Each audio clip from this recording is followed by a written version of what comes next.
After trading Luka Doncic to the Lakers for odd reasons, it only seemed nothing good would happen to the Dallas Mavericks. After all, practically giving away a generational talent to a franchise that always seems to be getting let off the hook can't go unpunished by the basketball gods, right? Yeah, here we are, half a year after the Doncic trade, and the Mavs actually haven't been subjected to a harsh fate. Instead, the franchise secured the top overall pick in the 2025 NBA draft, despite only having a 1.8% chance to do so. Now, they have Cooper Flagg, one of the most talented rookies to enter the NBA over the past several years, plus a roster actually equipped to make this team look much better than what most analysts expected the Mavs to become after trading Luka. The thing is, as of the making of this video, the betting odds place the Mavs over-under expected win total for next season at just 41.5 games, which ranks 16th in the entire NBA and only 9th in the Western Conference. And to me, this is a criminally low projection because as we've learned in the past, teams can actually win a lot of regular season games with a strong defense alone. Looking at it, last season, the Orlando Magic, despite having the 4th worst offensive rating in the entire league, still managed to win 41 games in the regular season, thanks to their defense, which ranks 2nd best in the entire NBA. And while most models don't really project the Mavs to have an elite defense next season, to me, it's simply hard to look at this team's depth and not see the makings of a high-level defensive unit. First off, the Mavs are loaded with bigs. They have one of the best defenders of this generation in Anthony Davis, who just came fresh off a season averaging 2.2 blocks per game. They also have an emerging young paint protector in Derek Lively, whose block percentage ranked in the 94th percentile among all centers last season. Plus, they also have Daniel Gafford, another starting caliber big man who also put up the 5th most blocks per game in the NBA last season. So, barring another series of unfortunate injuries, Dallas is guaranteed to always have at least one capable defensive anchor on the floor for 48 minutes every game. And when they are all healthy, this Mavs team will also have the luxury of deploying various double big man configurations that could amplify their defense. Well, last season, Anthony Davis played at his preferred position of power forward next to either Daniel Gafford or Derek Lively for a total of only 95 minutes, as injuries to all three of them prevented Dallas from getting an extensive look at their double big lineups. But it's no secret that deploying 80 at power forward was a huge part of the Lakers' success during their 2020 championship run, as Davis played a huge amount of his minutes at the 4 spot alongside either JaVale McGee or Dwight Howard at the 5, with either big man combination having produced at least a +5 net rating.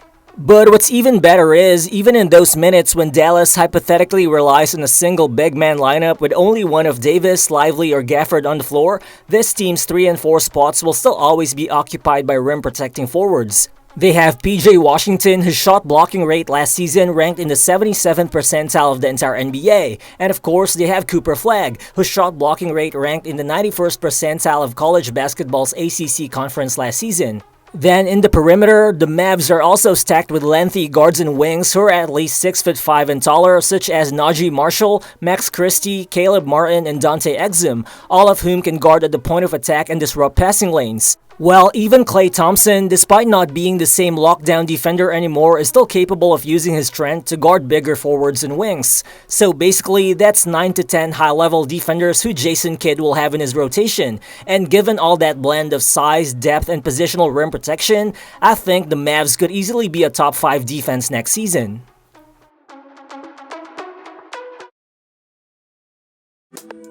But obviously, most of the questions for this Mavs team would come on the offensive side of the floor. Although the good news is, this team also might not even need that much offensive punch to be successful. Looking at it, among all the 15 teams who ranked in the top 5 of defensive rating over the past 3 seasons, only last season's Orlando Magic and the 2023 Chicago Bulls didn't win at least 45 games in the regular season, which leads me to believe that if the Mavs can become the top 5 defense I expect them to become, basically, all they need to win around 45-ish games is to have a slightly below average offense. Well, without Kyrie Irving, who will miss most of next season as he returns from injury, Dallas will definitely be at a major disadvantage offensively.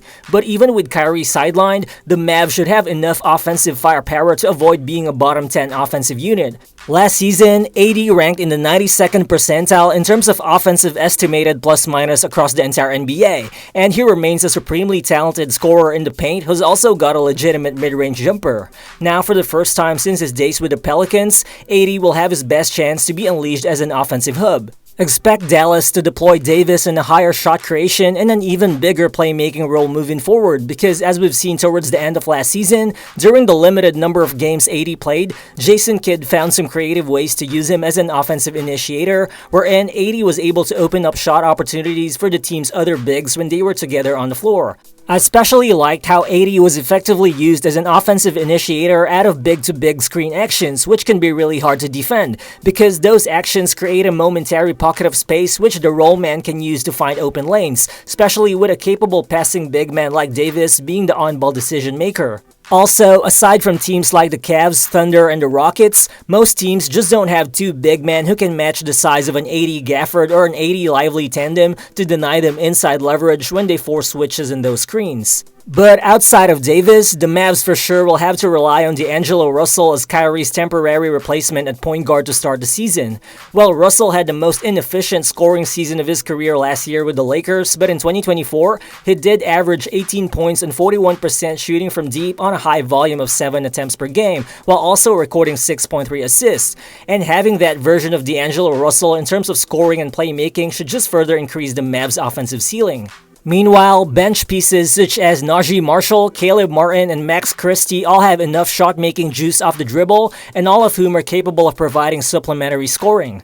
Though the ultimate ceiling raiser for this team will still be Cooper Flagg and what he would be able to bring on the floor, especially as a 6'9" forward who can do it all, including initiating the offense. In terms of advantage creation and on-ball shot making, Flagg has been considered one of the most advanced rookies to enter the NBA over the past couple years, so it's not surprising that Jason Kidd wants to heavily rely on Flagg as an offensive initiator even as a rookie.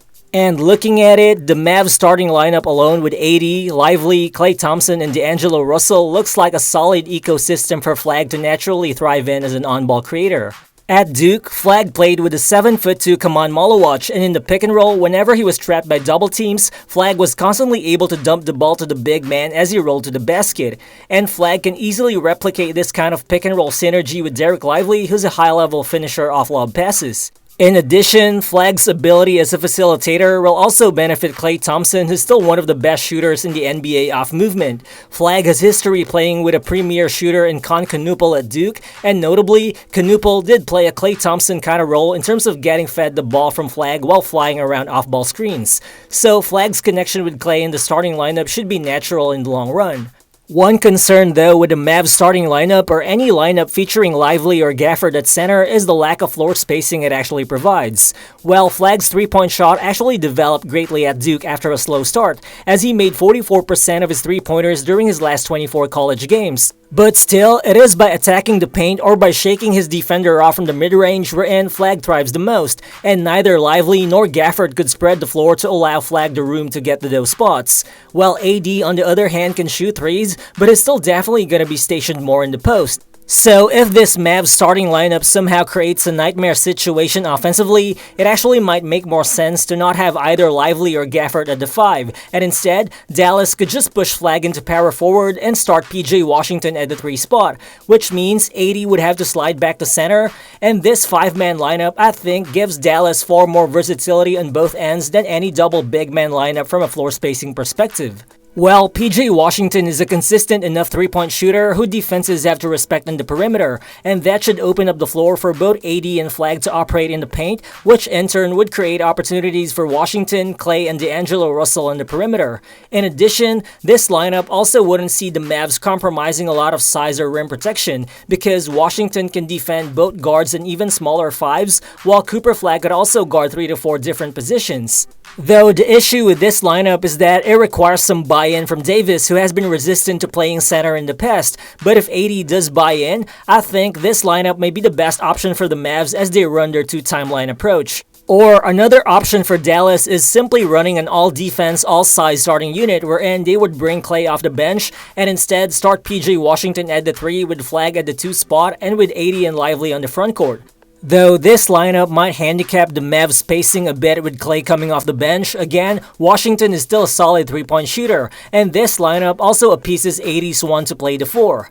Sure, there's also the fact that Cooper Flagg is not a natural shooting guard, so his fit in this kind of lineup offensively could be a little bit shaky. But still, just imagine the mismatch opportunities that would come by putting Flagg at the 2 spot. He would be able to just bulldoze his way against smaller defenders on his way to the rim, or dump it off to Davis or Lively, who also might have a mismatch of their own. Opponents would really have to think about the defensive assignments with this lineup, because with their size, there will always be a weakness that the Mavs can expose. And defensively, the only potential weak spot to exploit with this lineup is Kyrie Irving when he comes back, though since joining the Mavs, Kyrie has actually been more committed on the defensive end. Sure, he's not locking anyone up, but even if a quick guard gets past him, that player would still have to deal with the endless size of Flagg, Washington, Davis, and Lively. So, looking at the bigger picture, the Mavs have veterans who have won championships. They also have a handful of players from the team who reached the 2024 NBA Finals, and with them also having the early Rookie of the Year favorite in Cooper Flagg,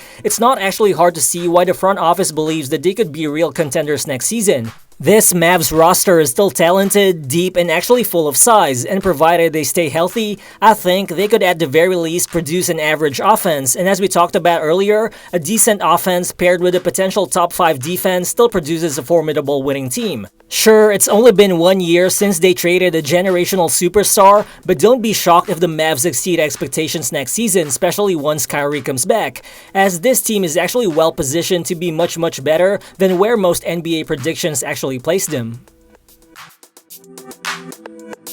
But do you guys believe that the Dallas Mavericks can actually shock the NBA next season? Feel free to drop your thoughts in the comment section below, and again, if you're new to the channel, please consider subscribing as well. Again, this has been Rero Balls, and I'll see you on the next one. Peace.